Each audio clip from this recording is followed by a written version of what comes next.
Bienvenidos a la Sala Alfonso Reyes del Colegio de México. Hoy conversaré con Alberto Núñez Esteva, que es un empresario con una larguísima trayectoria en el mundo empresarial.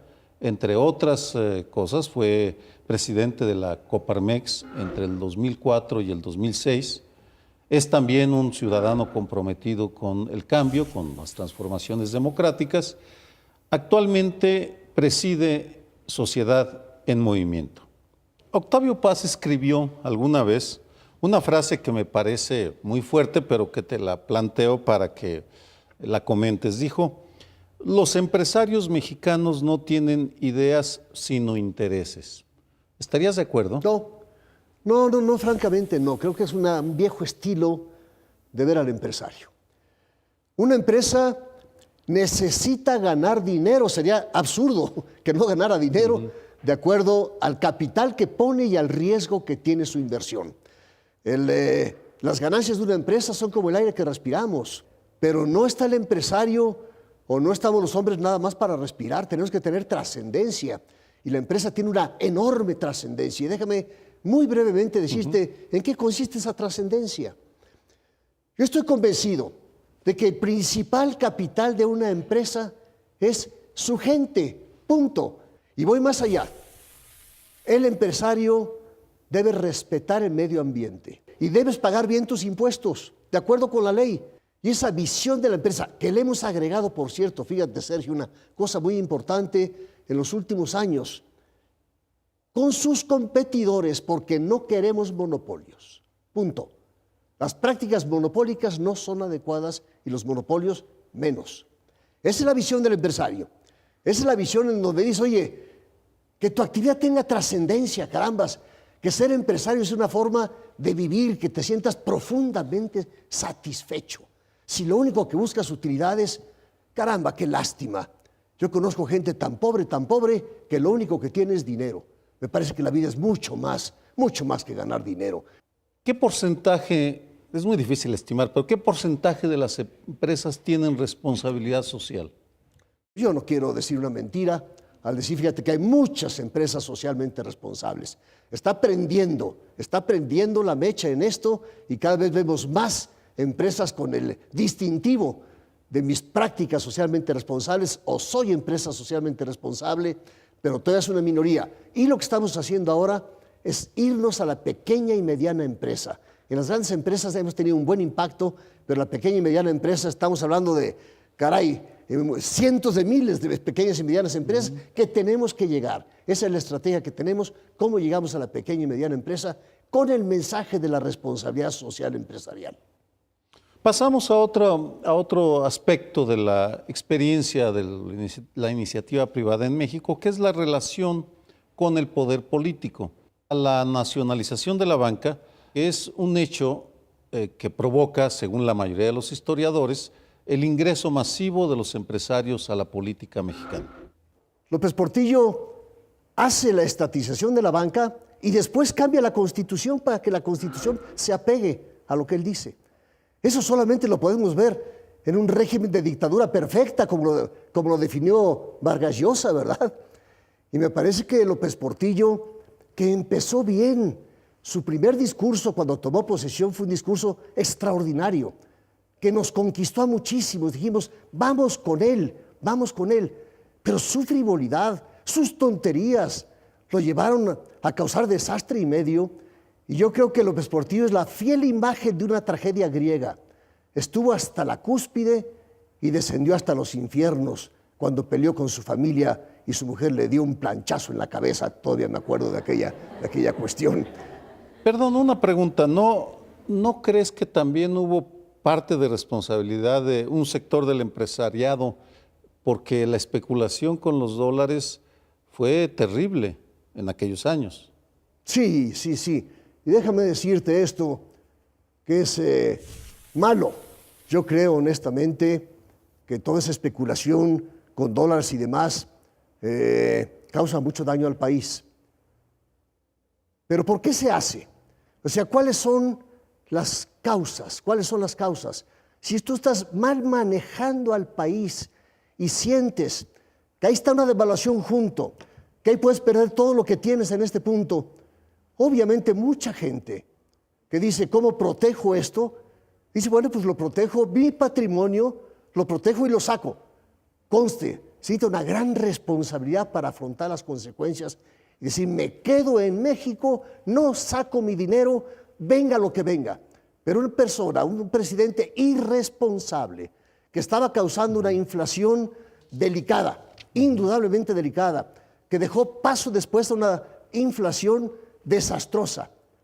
Carambas, alguna vez una persona a la que yo admiro mucho le dijo al presidente, cuando le dijo, son traidores quienes saquen su dinero de México. Le dijo, señor presidente, traidor es el que no sabe poner las condiciones propicias de un país para que no solamente no salga el dinero, sino que vengan las inversiones a crear empleos. Así se lo dijo. ¿Quién Me dio mucho gusto y creo que le dará gusto escucharlo desde donde está, don Manuel Senderos. A partir de ahí viene el convencimiento en el mundo empresarial que tenían que entrar a la política para defender sus intereses. Mira, en aquel entonces surgieron como dirigentes empresariales Manuel Cloutier y surgió José Mari Basagoiti. Yo decía hombres de gran peso, porque los dos tenían un gran peso, pero moralmente también. Dos hombres batalladores. Yo me acuerdo de José Mari Basagoiti, que presidía la Coparmex, en que lanzó toda una corriente por todo México, de México en libertad. ¿Por qué? Porque veíamos que esas prácticas de López Portillo, ¿a dónde nos iban a conducir? Punto. Era un sistema autoritario que decía lo que tenía que hacerse y nos estaba llevando a una cosa que para el país era extraordinariamente mala y estábamos perdiendo nuestras libertades. Y de ahí, José Mari Basagoiti, y pues tú conociste al Maquío, sí. Hombre, que le gustaba la confrontación, le gustaba el pleito, pues lanzaron toda una campaña del México libre, y ese México libre fue el grito del empresario. No podemos perder libertades, punto. No estamos de acuerdo con el sistema, punto. Tenemos que recuperar nuestras libertades.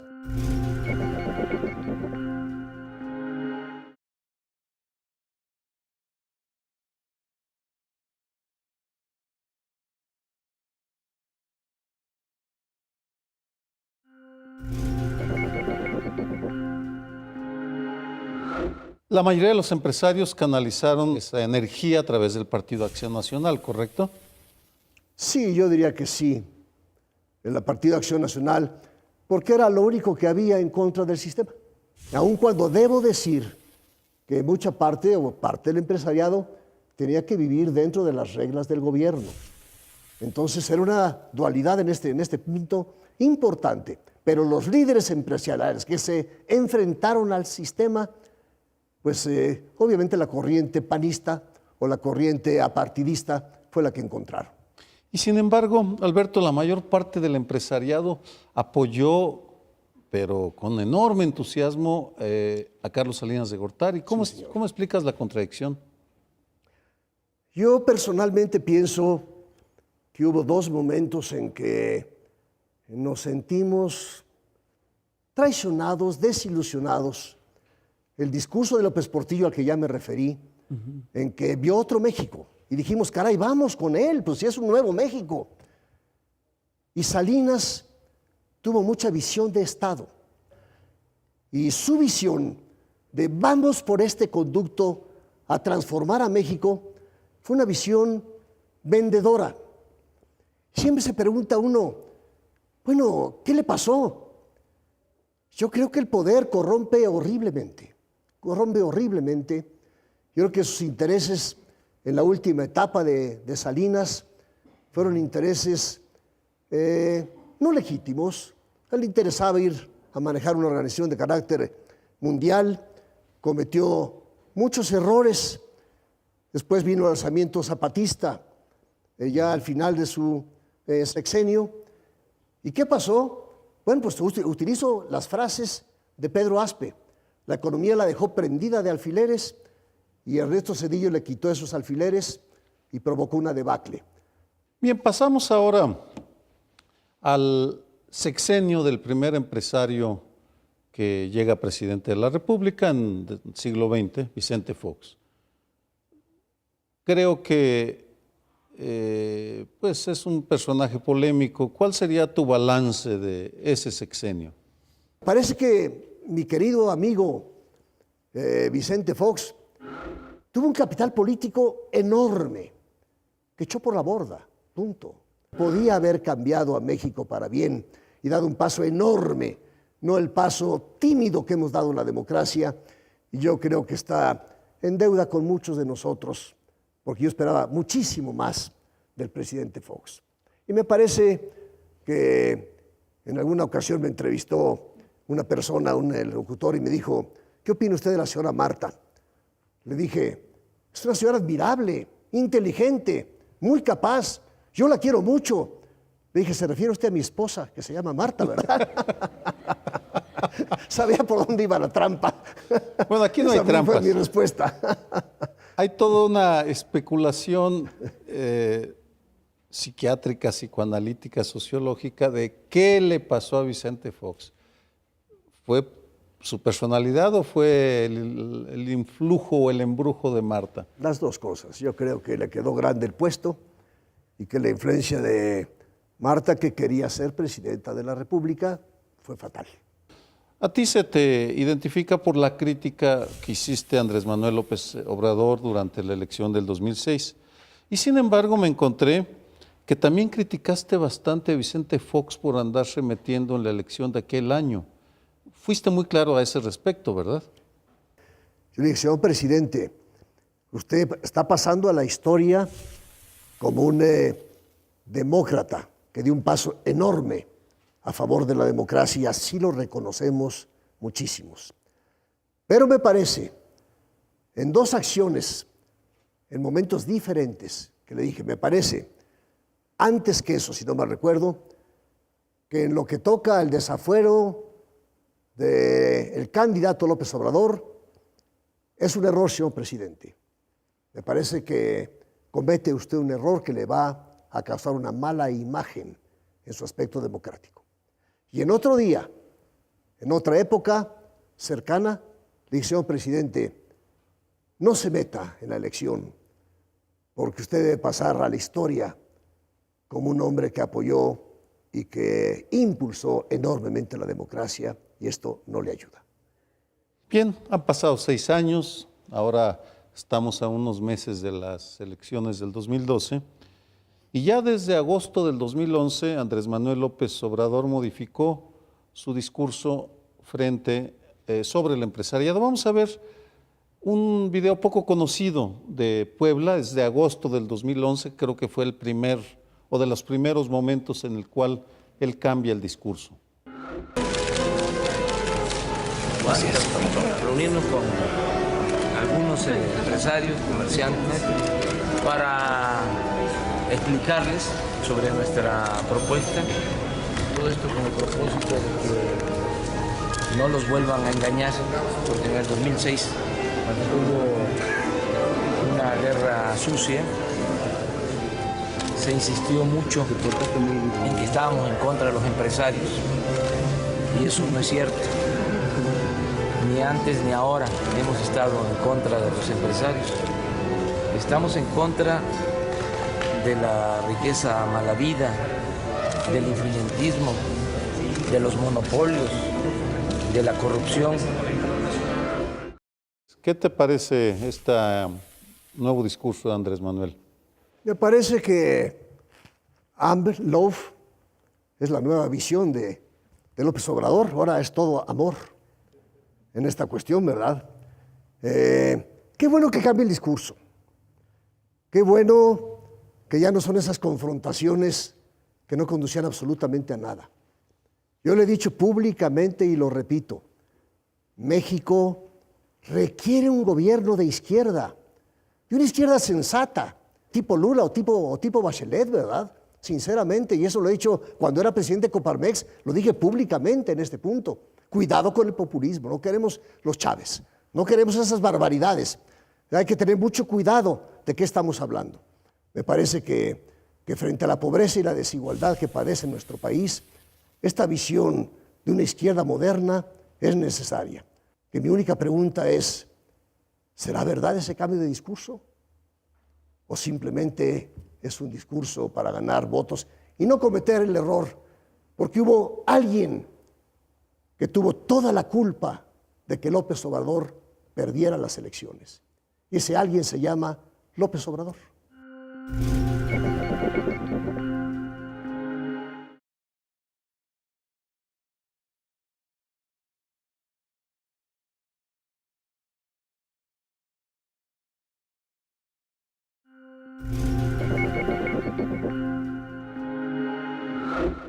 Te voy a hacer una pregunta injusta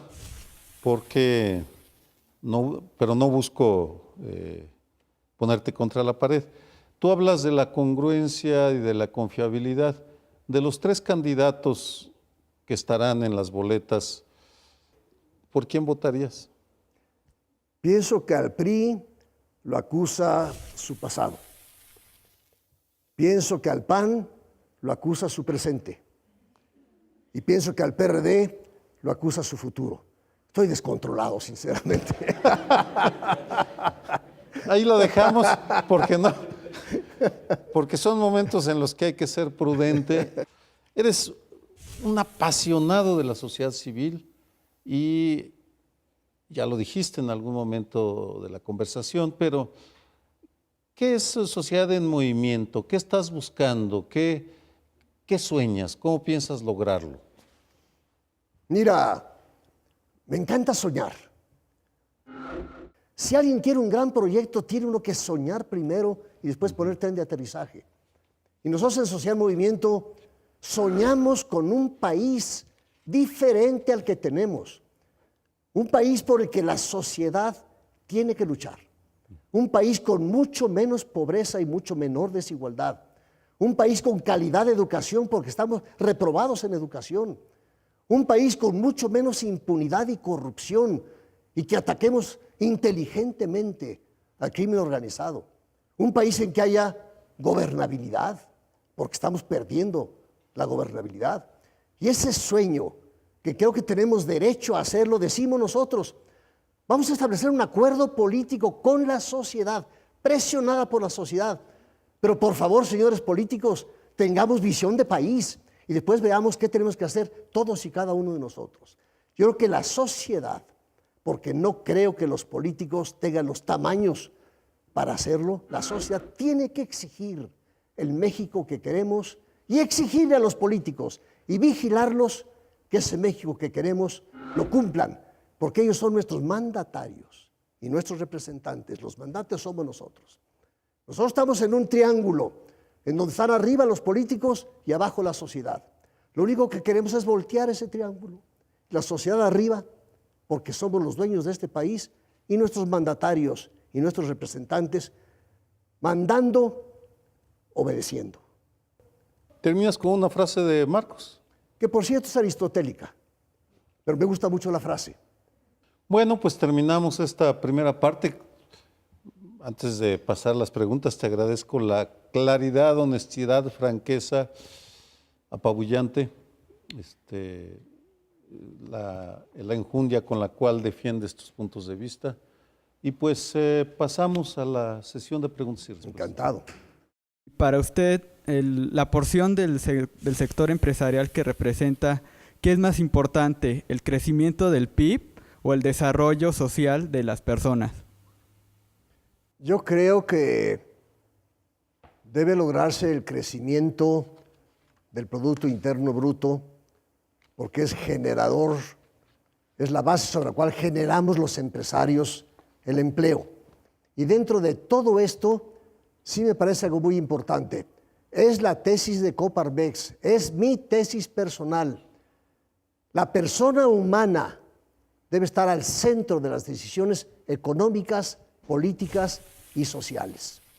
No caigamos que lo único que vemos es el capital. Sería un es un grave error, es un grave error. La persona, la dignidad de la persona debe estar al centro de las decisiones económicas, políticas y sociales. Y esa es tesis oficial de la Coparmex.